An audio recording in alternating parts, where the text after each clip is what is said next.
Welcome back to Going Walkabout. A significant number of people dream of traveling after retirement. In fact, nearly 63% of Americans age 50 and older consider travel an important retirement goal. Travel is the most common activity people dream of after they stop working, with over 59% expressing a wish to see the world. It's nice to know we've been in good company. In this video, we'll explore expectations versus reality of full-time travel, and we'll delve into the truth about life on the road. If you're new to the channel, welcome. I'm Susan Steele, and with my husband of 40 years, Carl Steele, we decided to sell everything 3 years ago and take to the road. And that started on day one of my retirement from work. As the statistics were so high of people that wanted to travel once they retire, I thought I would go over some key things that we've learned after the past 3 years on the road. I came up with 6 buckets of things that I think that are helpful to know if you're looking at doing a lot of travel in your retirement.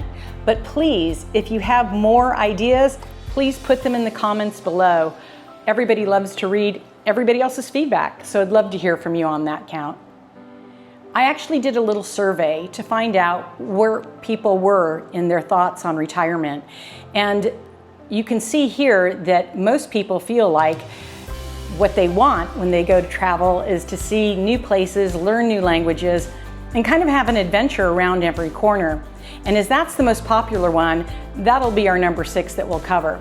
But for number 1, we're actually going to cover, is full-time travel less expensive than living at home? So first, expectation versus reality. Full-time travel is less costly in lifestyle. While this can be true, it is not without some pretty big concessions. If you do what we did and you sell everything, your home, your car, you no longer have property taxes, you no longer have insurance costs, then yes, full-time travel can be less expensive than a lifestyle that you're currently living.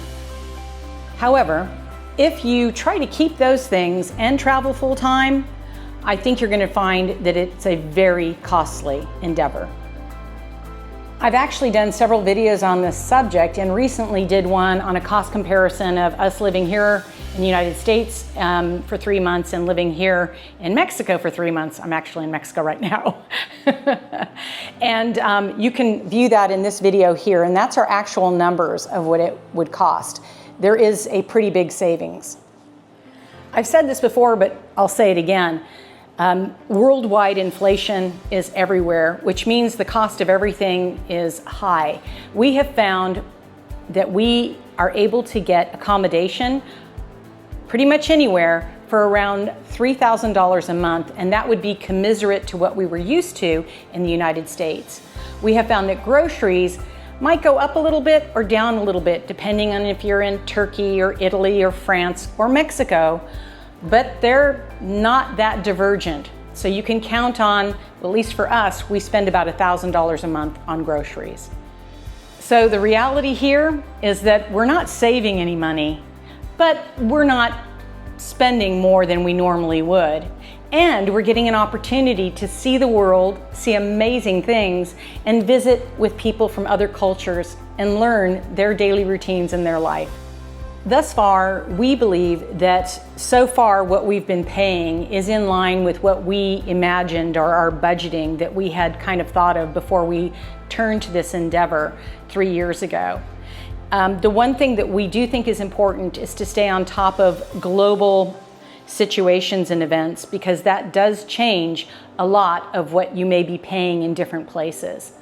And so that's something I think that has helped us too, is being able to leverage geo arbitrage and move to different areas. Interestingly enough, many people think France is expensive, and quite frankly, in all the places we've stayed, France ended up being one of the less expensive places to stay, and that was for accommodation and food. So there was a lot of little surprises like that on the way that were kind of nice. And that's a good segue into the number 2 expectation, and that's that there's no place like home, but what do you do when you no longer have a home because you've sold it and you're continually moving and traveling to different places? Our expectation of this was that because we were going to different countries, we could actually afford more or better accommodation than what we would normally have in the United States. We envisioned that our money would go further. And quite frankly, this has actually worked out about 75% of the time. I grew up in California, and while I would love to have lived on the beach in a house or a condo with an ocean view, that simply wasn't in our budget ever. However, with our full-time travel, we've actually been able to have many accommodation with ocean views and city views and views of the English countryside. So it's really been wonderful to be able to experience all these different ways of living. So in many cases, this expectation has become a reality. Where we are right now in Playa del Carmen, and I'll show you a brief tour of our place, is actually $3,000 a month, right off the beach with a beach view. The same type of accommodation in California would have been around $10,000 a month. So, expectation versus reality, check the box on this is something we expected and it's happened. It was worth giving up our home to be able to call places like this home for a few months and enjoy a completely different culture and lifestyle.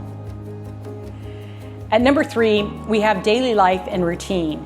And our expectation was that every day would be an adventure, seeing new sights, exploring cathedrals and museums. By the way, my husband's not big on that, so I do it alone a lot of times. The reality behind that is that you still have real life that you have to contend with, as it's not a vacation.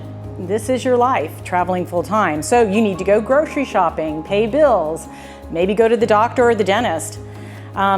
The snag is many times you have to do all the different things that you would normally do at home in a different culture, in a different language, with completely different geographics. So that adds a new dimension to the day, for sure. The other thing that has become a reality is that we didn't realize that staying in a lot of these tourist areas, which you do tend to stay in a lot when you're traveling, it's kind of party all the time because most of the people there are tourists for a short term. They're there for a week or 2 weeks. And so it is kind of a party atmosphere, people drinking a lot, people eating a lot. And that's something that you really have to watch out for because if you get dragged into that, you're kind of going down a rabbit hole that you don't know if you'll be able to come back up from. We realized that we had to not be part of the day drinking club, which is really difficult to do because in France, their main meal of the day is noon, and they drink wine at noon. So a lot of times you learn that you have to stick to your own routine. In our case, we're not big day drinkers, and we'll have our wine or so forth with dinner at night. That also goes for things like in Spain, they don't eat dinner until 9 o'clock at night. Again, we need to kind of stick to our own routine because we eat usually around 6 and that works better for us for sleeping and so forth. So while you travel, you do have to stick to your own routine. And the expectation is that that wouldn't be that difficult to do. It actually is a little bit challenging because you see everybody else having fun and drinking and so forth. You kind of want to partake, but you do have to do an all stop on that because that's something that is actually not a really positive thing over the long run duration. So overall, expectation versus reality here, I'd say 50-50. This is a tricky one that you do have to really look at if you're looking to travel full time. So number 4, and that's friends and meeting new people. And our expectation was that friends would come and visit us. So we always got a larger place to stay so that they can come and stay with us. And that going to all these different cultures and so forth, we would meet loads of new people. Well, this is one where reality is quite a bit different from expectation. In the last 3 years, we've only had people visit us twice, which was sad. What we realized is that everybody's pretty busy in their own lives, and the logistics becomes really hard. 1 month you might be in Spain and that's easier for them to get to. The next you might be in Italy and that's harder.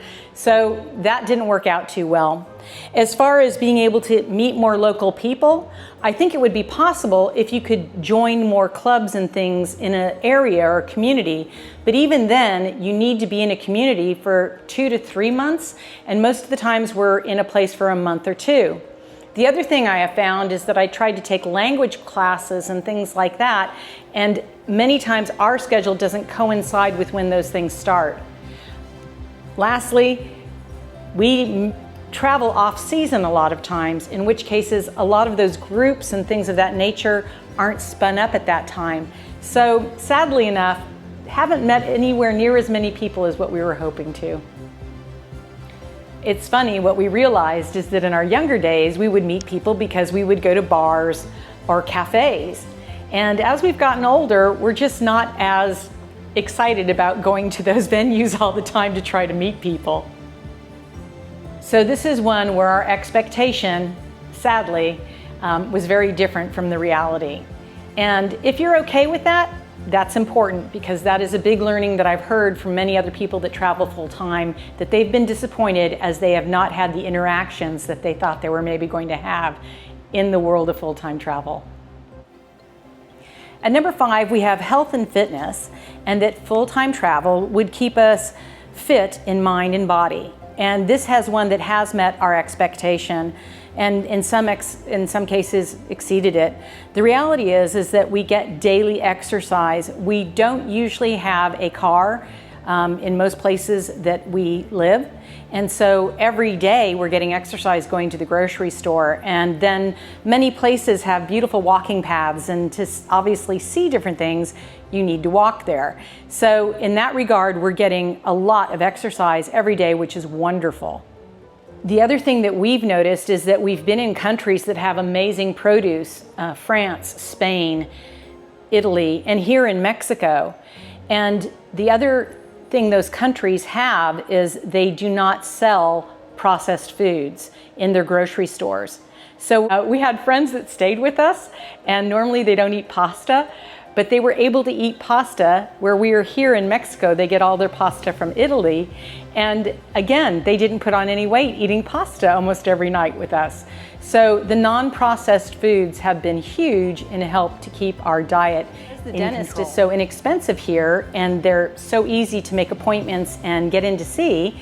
We go to the dentist more. My husband just had a whole bridge put in, which, by the way, he saved $5,000 on. It would have been $7,000 in the US, it was $2,000 here in Mexico. And I've just recently had my teeth cleaned, and I'm gonna get them cleaned one more time before we leave this area. So things like that, you really feel like they're exceeding the expectation on healthcare. In that bucket of staying physically fit is also the mental fitness, and what we've noticed with long-term travel is that we have so much to constantly learn in the way of logistics and new cultures and new places, that it's keeping our mind very flexible, and we believe that that really helps keep things like any kind of older age maladies at bay. So when it comes to mental and physical health, we believe that travel long-term has really exceeded our expectations in helping us stay healthier. And here we are at number 6. This is our last bucket. And the one that everybody said on the survey was they thought the top thing, which is, so excited to learn about new cultures, new languages, and have an adventure around every corner. We thought the same thing.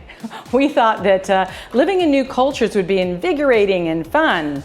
And we soon realized that it also gives you a massive amount of brain ache. It was funny, we lived in Sardinia, Italy, an island off the coast of Italy, for 2 months. And of course, I'm trying to learn Italian and be able to at least do some minimal transactions with people in the grocery store. And then of course, we rented a car because our place that we were staying was out of town. So we had to learn the Italian road rules and everything of that nature. And then where we were staying, to get to anywhere else on the island was quite a drive. So we had the logistics of figuring out how to get there and so forth. Plus, a lot of the towns are literally close to medieval, and when you do get into them, one-way systems and everything. I can tell you that it was a lot. It was very exhausting, and I literally every day was trying to apply myself. So it was kind of funny because we left Italy and went to England. And upon landing in England and walking through the airport and just getting to the rental car place, we thought, oh my God, this is wonderful. We can actually speak to everybody and they understand us. And it was huge. It was at that moment that we realized how exhausted our brains were from having to figure so many things out over the last couple months. And while we're used to this feeling now, we are always surprised time and time again at how fatiguing it can be to go to a new place, new culture, new language. So it's something to be very aware of as you start deciding that you're going to do more long-term travel. And while exploring and sightseeing are great, you usually get through most of the main sites in the first 7 days that you get to a new location. And as we usually stay in places a month or even 3 months, we settle into more of a normal lifestyle, which is not an adventure around every corner, unless you're like me and going to the grocery store is an adventure. Overall, we have loved every minute of the last 3 years. And while our expectations haven't always been met, and reality is sometimes different, we believe that this has been the best outcome that we could have possibly asked for in our retirement. Travel is funny in the way that as much as you yearn to learn more about other people and other cultures, the act of travel and the effort that you put into it, I have found actually helps you learn more about yourself. If you found the video helpful, a thumbs up is greatly appreciated by myself, and it really helps the channel. Or better yet, subscribe. We do a new video every week. See you next week. Cheers for now.